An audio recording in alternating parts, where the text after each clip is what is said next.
Dios les bendiga, continuando entonces con este estudio de los evangelios en la lista de reproducción llamada El Evangelio Verdadero. Vamos entonces a leer Mateo capítulo 1 y de ahí vamos a hacer una reflexión de la palabra de Dios. Dice entonces, aquí tengo yo la Biblia versión Palabra de Dios para Todos, dice, antepasados de Jesús. Esta es la lista de antepasados de Jesucristo, descendiente de David y de Abraham. Abraham fue el papá de Isaac, Isaac el papá de Jacob, Jacob el papá de Judá y sus hermanos. Judá fue el papá de Fares y Sara, Tamar fue la mamá. Fares fue el papá de Esrom y Esrom el de Ram, Ram el de Aminadab, Aminadab el de Naasón, Naasón el de Salmón, Salmón fue papá de Boz y Rahab fue la mamá. Boz fue el papá de Obed y Ruth fue la mamá. Obed fue el papá de Isaí, Isaí el papá del rey David, y David papá de Salomón. La mamá de Salomón había sido esposa de Urías. Salomón fue el papá de Roboam, Roboam de Abías, y Abías el de Asa, Asa fue el papá de Josafat, Josafat el de Joram, Joram el de Usías, Usías fue el papá de Jotam, Jotam el de Acaz, Acaz el de Ezequías, Ezequías fue el papá de Manasés, Manasés el de Amón, y Amón el de Josías, Josías fue el abuelo de Jeconías y de sus hermanos. Esto fue en el tiempo en el que el pueblo de Judá fue llevado a Babilonia.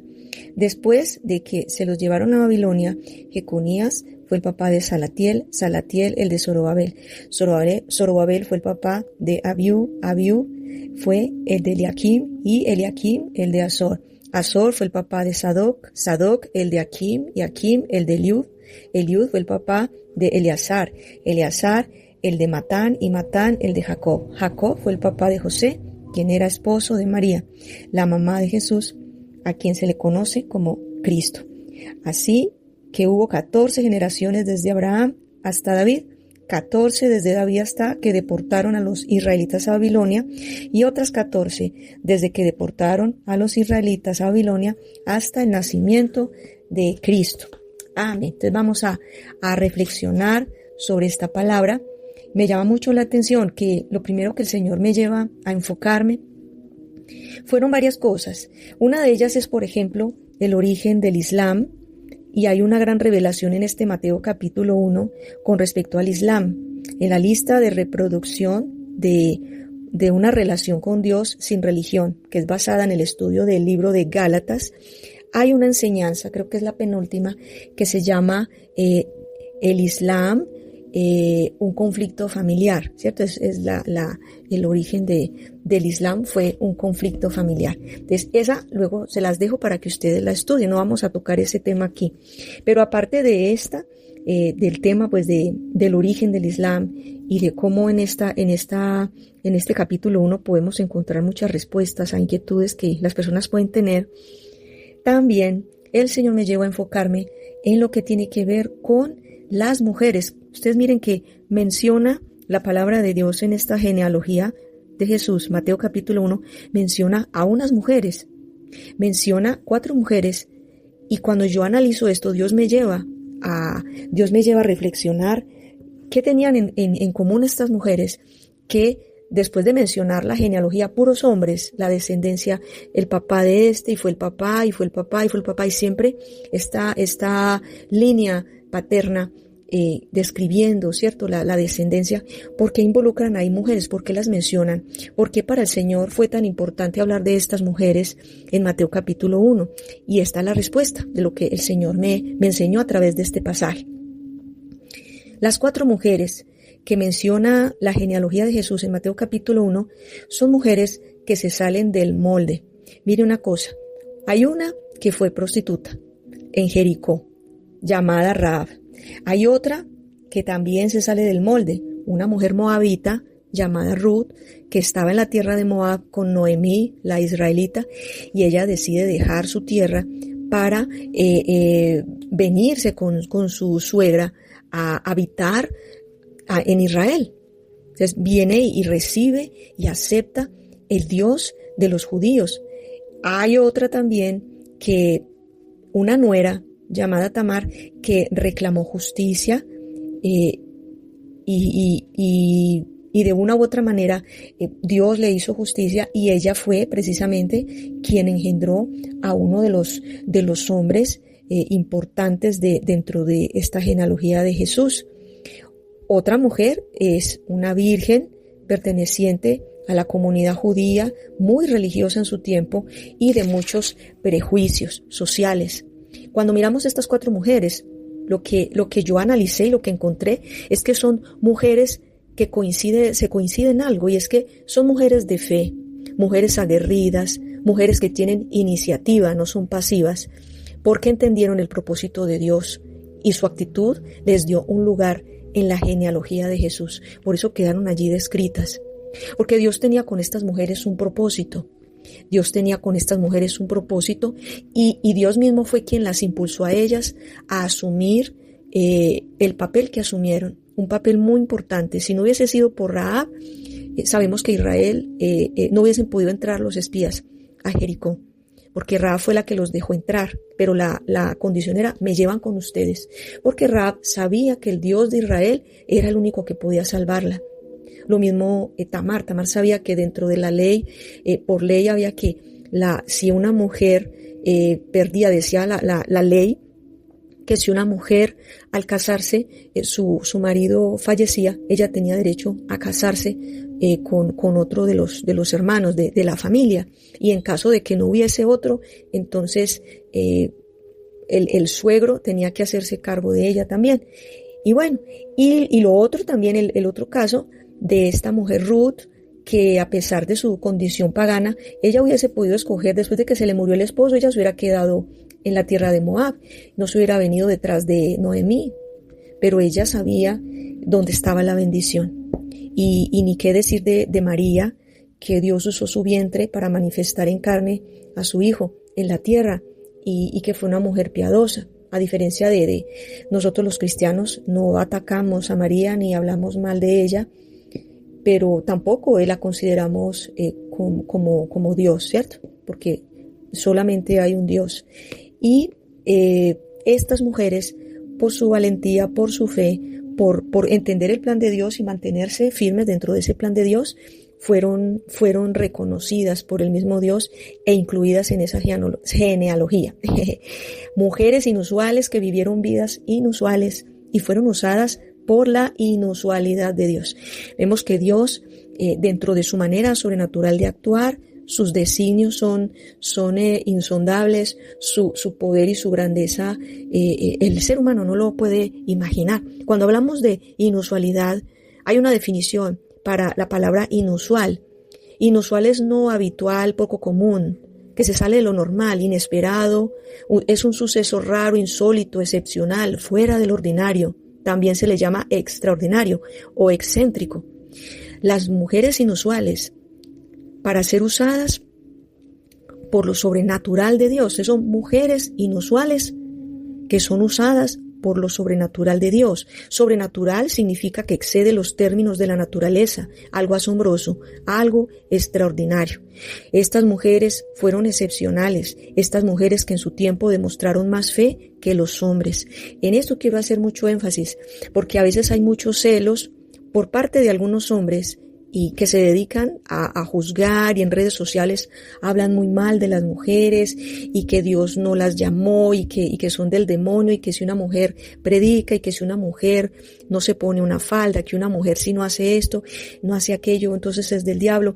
Hay una serie de prejuicios, pero es el mismo diablo detrás de prejuicios sociales, tratando de apagar, tratando de ahogar los propósitos de Dios en las mujeres. Yo considero que tanto el hombre como la mujer son importantes dentro de los planes de Dios, y Dios usa al que quiere. Vemos, por ejemplo, en la palabra, eso está en Números, yo recuerdo 22, Números 22, número 23, cuando ese rey enemigo de Israel manda a Balaam a profetizar contra el pueblo de Israel, y él iba en una burra. Y en un momento determinado se aparece un ángel en el camino para impedirle a ese hombre que fuera a maldecir a Israel. Y la burra vio el ángel y ella se retrocedió, ya no podía pasar, pero Balaam no veía al ángel y golpeaba a la burra hasta que la burra le habló. Entonces, ¿qué quiere decir eso? que Dios puede usar a la persona que quiera, porque es que Él es soberano. Entonces, cuando una persona dice, no, es que tal persona no puede ser usada por Dios porque no reúne los cánones exigidos o los parámetros exigidos, está actuando con orgullo. Y hay que poner mucho cuidado. Precisamente el evangelio verdadero, el evangelio de Jesucristo, lo que Jesús nos ha enseñado es que Dios no hace acepción de personas. Y realmente Dios tuvo una intención en incluir en la genealogía de Jesús, Dios tuvo una intención muy clara de meter y mencionar allí a las mujeres que se salían de los moldes, mujeres que eran paganas y que luego que fueron incluidas dentro del pueblo de Dios, y mujeres israelitas que no se dejaron llevar ni presionar por los prejuicios religiosos de su comunidad. Entonces vemos mujeres que eran extraordinarias, mujeres inusuales, mujeres que Dios usó, porque el Señor quería asegurarse de que en este tiempo entendiéramos que dentro del evangelio verdadero, las mujeres son valiosas a los ojos de Dios y Dios no hace acepción de personas. De hecho, ahorita más adelante les voy a mencionar eso. Tamar, por ejemplo, fue una viuda que no descansó hasta obtener su derecho como madre dentro del linaje. Y fue dentro de ese linaje que a través de ese linaje como Jesús se manifestó a la tierra. Rahab, pues ya les contaba lo que había pasado. Y ni que mencionar también a una mujer como Débora, que en el libro de Jueces capítulo 5 la menciona la palabra de Dios como una gobernante sobre Israel, como decir en este tiempo la presidente de una nación. ¿Cierto? Era ella presidenta de una nación. Débora fue líder en Israel y inclusive Barak, que fue el jefe militar, él estuvo bajo las órdenes de una mujer. Entonces no es ese tabú de que la mujer no puede dirigir a los hombres y que la mujer no puede ejercer autoridad sobre los hombres. Eso es un gran tabú. Una cosa es el hogar, una cosa es el esposo. El esposo es la autoridad en la casa porque Dios lo estableció. Pero ya en términos de ministerio, ya en términos de los planes de Dios en la tierra, Él usa al que quiere y Él pone en autoridad al que quiere. Y eso es indiscutible. Y no porque sea de un género específico. Dios puede levantar a cualquier persona. Eso lo vimos entonces. Dios permitió que dentro de las crónicas de los jueces de aquella época se mencionara la vida de Débora, se dejara claro que Débora era autoridad sobre los ejércitos de Israel, a pesar de que era una mujer y todos ellos eran hombres. Y es más, por causa de que Barak, que era el jefe militar, mostró como una duda o alguna vacilación, entonces Dios le dijo, a través de Débora, el enemigo no será entregado en tus manos, sino en las manos de una mujer. Y fue cuando sabemos que Císara entró a la casa de una mujer llamada Jael, y Jael con la estaca le atravesó la cabeza. Entonces, también casos como las mujeres que andaban con Jesús. Jesús tenía gran consideración por esas mujeres, eran mujeres que sembraban en la obra, eran mujeres que oraban por los enfermos, eran mujeres que servían. La Biblia dice que servían en el ministerio de Jesús. Una mujer excéntrica, inusual, es usada por Dios para sus propósitos, porque no se guía por las reglas de los hombres, porque cree cuando otros no lo hacen y porque ve más allá de las circunstancias. Es la que Dios usa para manifestar su poder sobrenatural.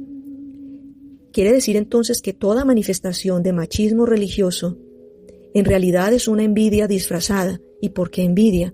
Porque les molesta que ella haga lo que ellos no quieren hacer. Yo estoy totalmente segura que detrás de una mujer que Dios llama al ministerio a hacer algo, detrás de ella hay hombres negligentes que no quisieron obedecer a Dios. Entonces Dios se vale de una mujer y la llama.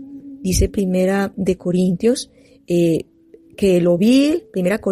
que lo vil y menospreciado ha escogido el Señor para demostrar su gloria. Y a lo largo de la historia sabemos cómo han sido de menospreciadas las mujeres ante los ojos de la sociedad para ser usadas en cargos de importancia. Ha habido mucho machismo. El machismo no es de Dios. Dios no es machista.